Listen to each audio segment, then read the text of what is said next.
கணேசக்குரிய சகோதரர்களே, ஒரு இமாமிடத்தில் ஒரு மனிதர் வந்து கேட்டார். கொடைகளை பற்றி சொல்லும் போது, இந்த சதகா தான தர்மங்களை பற்றி சொல்லும் போது ஹாத்திம் என்ற மனிதரை பற்றி தான் அதிகம் பேசப்படுகிறது. அந்த இமாம் சொன்னார், ஹாத்திம் மிக பெரும் ஒரு கொடை வள்ளல். கொடுத்தார். அவருடைய வீட்டில் 7 கதவுகள் இருந்தது. ஒரு ஃபகீர், ஒரு மிஸ்கீன் ஒரு கதவால் வந்து யாசகம் கேட்பார், ஹாத்திம் கொடுப்பார். அடுத்த வாசலால் வந்தால் 2வது தடவையும் கொடுப்பார். இன்னொரு வாசலால் வந்தால் அப்பையும் கொடுப்பார். 7 வாசல்களின் மூலம் அவர் வந்தாலும் 7 தடவையும் கொடுப்பார். ஆனால் முஹம்மது ஸல்லல்லாஹு அலைஹி வஸல்லம் அவர்கள் ஒரு முறை கொடுத்தால் அவன் திரும்ப மறுபடியும் யாசகம் கேட்டு வரமாட்டான்.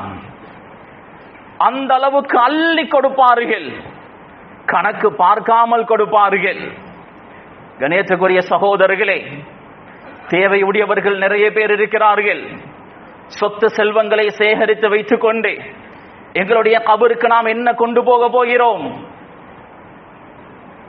அலெக்சாண்டர், சிலர் துல்கர்னைன் அலைஹிஸ்ஸலாம் அவர்கள் தான் அலெக்சாண்டர் என்று குறிப்பிடுகிறார்கள். வல்லாஹு அலம். அலெக்சாண்டர் கடைசி நேரத்தில் வசியத் செய்தார், என்னுடைய கடைசி ஊர்வலத்தில் என்னுடைய ஜனாசாவை கொண்டு போகும்போது சந்தூக்கில் இருந்து என்னுடைய 2 கைகளை வெளியே போட்டு கொண்டு வாருங்கள். என்னுடைய ஜனாசாவை பார்க்கக்கூடிய அனைவர்களும் விளங்கிக் கொள்ளட்டும், முழு உலகத்தையும் சுற்றியவர், பெரும் செல்வங்களுக்கு சொந்தக்காரர்.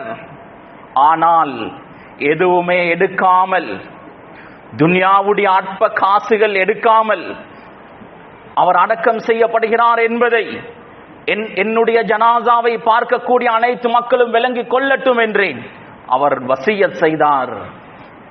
கணியத்துக்குரிய சகோதரர்களை, நாம் வஃபாத்தாகும் போது எதை கொண்டு போக போகிறோம்? எவ்வளவு சொத்து செல்வங்கள் இருந்தாலும் எங்களால் எதுவுமே கொண்டு போக முடியாது.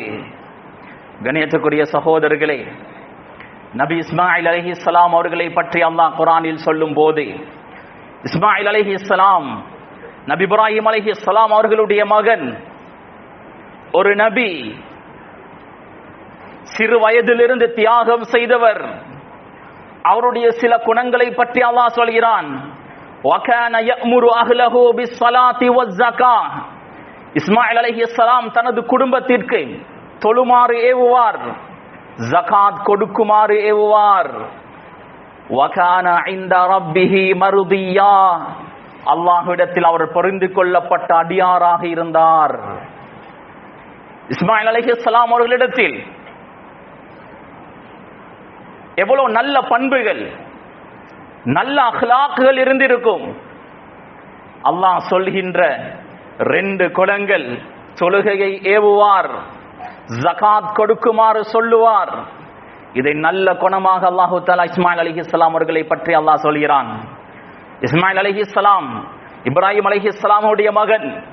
இப்ராஹிம் அலைஹிஸ்ஸலாம் எந்த அளவு பெரும் கொடை வள்ளலாக இருந்தார் குர்ஆன் பேசுகிறது. விருந்தாளிகள் வந்தால் இப்ராஹிம் அலைஹிஸ்ஸலாம் அவர்கள் எப்படி கவனிப்பார்கள்? அவருடைய மகன் நபி இஸ்மாயில் அலைஹிஸ்ஸலாம் அவர்கள் சிறு வயதாக இருக்கும் போது நிலத்தில் உதைந்தார்கள். ஜம்சம் நீர் ஊற்றெடுத்தது. இன்று வரை ஜம்சம்முடைய நீர் வந்து கொண்டேதான் இருக்கிறது. கணியத்துக்குரிய சகோதரர்களே, இதே நேரம் கொடுக்காமல் தடுத்து வைத்தவர்களை பற்றியும் குர்ஆன் பேசுகிறது. அல்லாஹ் காரூனுடைய வரலாற்றை பற்றி பேசுகிறான். மூசா அலைஹிஸ்ஸலாம் அவர்கள் காரூனுக்கு சொன்னார்கள், வஅஹ்சின் கமா அஹ்ஸனல்லாஹு இலைக். அல்லாஹ் உனக்கு உபகாரம் செய்தது போன்று நீயும் உபகாரம் செய். மேல்மிச்சமாக செய்யக்கூடிய சதகாவை பற்றி சொல்லவில்லை, கடமையான ஜகாத்தை கொடுக்குமாறு சொன்னார்கள்.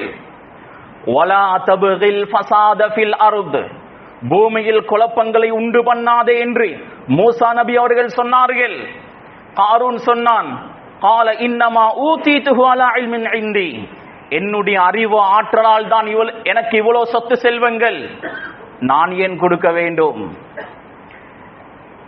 பூமி அவனை உள்வாங்கியது, அவனுடைய முழு சொத்து செல்வங்களையும் உள்வாங்கியது.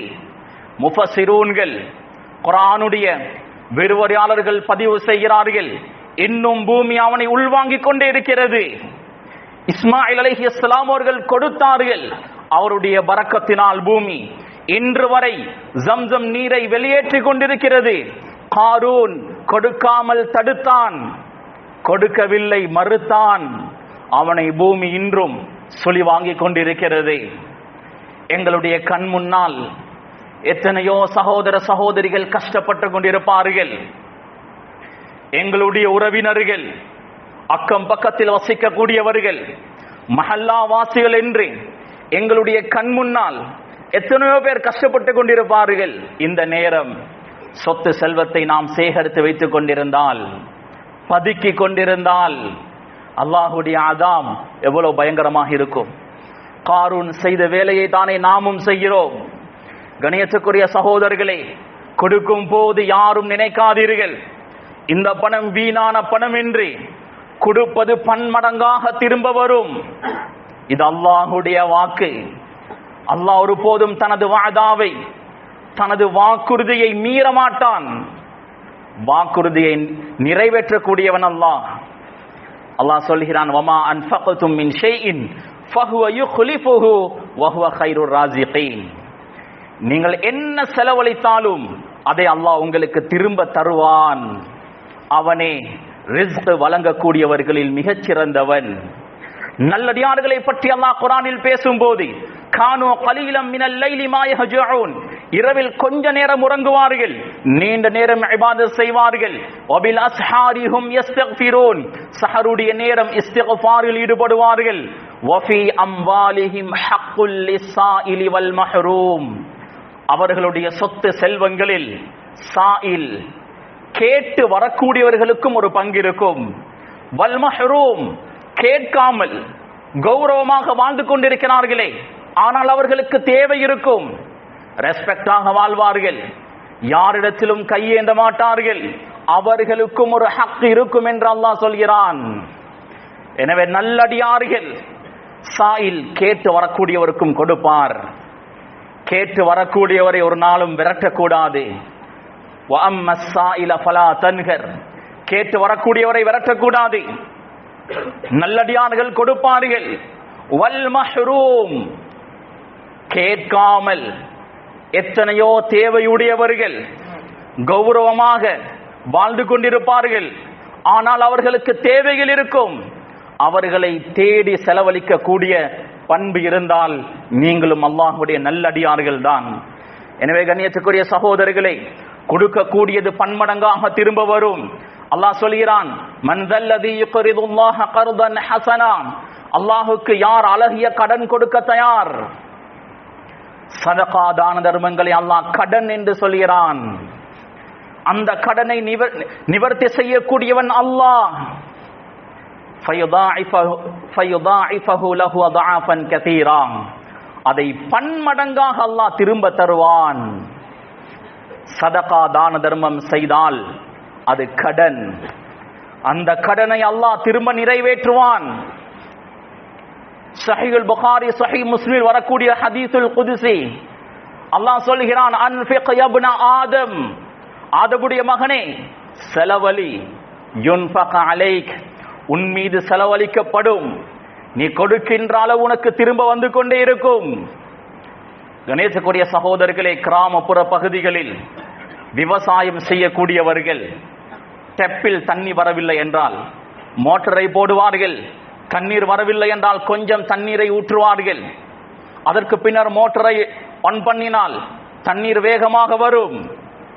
அதுபோலதான் கொஞ்சம் கொடுத்தால் அல்லாஹ்வுடைய கஸானாவில் இருந்து வந்து கொட்டும். அல்லாஹ் மீது உங்களுக்கு நம்பிக்கை இருந்தால், அல்லாஹ்வுடைய வாக்குறுதியின் மீது உங்களுக்கு நம்பிக்கை இருந்தால் தைரியமாக கொடுங்கள். அல்லாஹ் வாதா செய்கிறான், கமஸலி ஹப்பத்தின், ஒரு வித்தை போன்று பூமியில் நட்டுகிறோம், 7 கதிர்கள் உருவாகிறது, ஒவ்வொரு கதிர்களிலும் 100 வித்துகள், ஒன்று கொடுத்தால் 700 திரும்ப வரும் என்று அல்லாஹ் சொல்கிறான். அல்லாஹ் நாடக்கூடியவர்களுக்கு அதை விட பன்மடங்காக கொடுப்பான். ஒவ்வொரு நாளும் 2 மலக்குமார்கள் துஆ செய்து கொண்டிருக்கிறார்கள். அல்லாஹும்ம அதி முன்ஃபிகன் ஹலஃபா வ அதி மும்சிகன் தலஃபா. ஒரு மலக் துஆ செய்கிறார், யா அல்லாஹ், யாரெல்லாம் கொடுக்கிறார்களோ அவர்களுக்கு இன்னும் இன்னும் கொடுப்பாயாக. இன்னொரு மலக்கு துஆ செய்கிறார், வ அதி மும்சிகன் தலஃபா, யாரெல்லாம் கொடுக்காமல் இருக்கிறார்களோ அவர்களுக்கு அழிவை கொடுப்பாயாக, நஷ்டத்தை கொடுப்பாயாக. மலக்குமார்களுடைய பதுவா. எனவே கண்ணியத்துக்குரிய சகோதரர்களே, அள்ளி அள்ளி கொடுப்போம். இது ரசூலுல்லாஹுடைய சிஃபத். ஜகாத் என்பது அல்லாஹ் போட்ட கணக்கு. 2.5 வீதம், 40ல் 1 என்பது அல்லாஹ் போட்ட கணக்கு. சதகா என்பதை எங்களுடைய கரத்தில் தந்திருக்கிறான். விரும்பிய அளவு கொடுக்கலாம். சதகா வாழ்க்கையில் உள்ள பலாய் முசீபத்கள் அனைத்தையும் இல்லாமலாக்கும். கதா கதிரையே மாற்றி அமைக்கும். அஸ்ஸதகத்து ரத்துல் பலா, சதகா பலாய் முசீபத்களை இல்லாமலாக்கும். ஒரு மனிதன் காலையில் சதகா செய்துவிட்டு செல்வான். தலையோடு போகக்கூடியது தலைப்பாகையோடு போகும். பெரிய பிரச்சனை நடக்க வேண்டிய இடத்தில் சிறிய ஒரு பிரச்சனை தான் நடக்கும். பெரிய ஒரு ஆக்சிடென்ட் நடக்க வேண்டிய இடத்தில் சிறிய ஒரு கீறலோடு முடிந்துவிடும். இதுதான் சதகாவுடைய மகிமை. கணியத்துக்குரிய சகோதரர்களே, ரமதானுடைய மாதம் ஜகாத்தை நிறைவு செய்திருப்பீர்கள். பலருக்கும் தெரியாது எனக்கு ஜகாத் கடமையா இல்லையா என்று அவர்களுக்கே தெரியாது. அரோது திஜாரா, பிசினஸ் உடைய பொருட்களில் ஜகாத்துடைய கணக்கை பார்க்கும் போது தங்கத்தை வைத்து பார்ப்பதா வெள்ளியை வைத்து பார்ப்பதா? அறிஞர்களுக்கு மத்தியில் இஹ்திலாஃப், கருத்து வேற்றுமை இருக்கிறது. ஆனால் வெள்ளியை வைத்து பார்ப்பதுதான் மிக ஏற்றம், அதுதான் பேணுதலும் கூட. ஏசிஜேயுடைய ஃபத்வா டிவிஷனும் இதை தான் குறிப்பிட்டிருக்கிறார்கள். எனவே கண்ணியத்துக்குரிய சகோதரர்களே, எங்களுடைய நாட்டை பொறுத்த வகையில் மிக நீண்ட காலமாக தங்க நாணயங்கள் புழக்கத்தில் இருக்கவில்லை.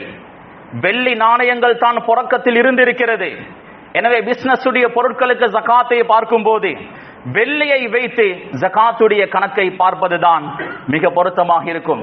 தங்கத்தை வைத்து பார்க்கும் போது 85 கிராம் கருத்து வேற்றுமை இருக்கிறது. எங்களுடைய ஜிஹாதின் பிரகாரம் 93.2 கிராம் அந்த அளவு பெறுமதியான வியாபார பொருட்கள் பணம் உங்களிடம் இருந்தால் ஜகாத் கடமை.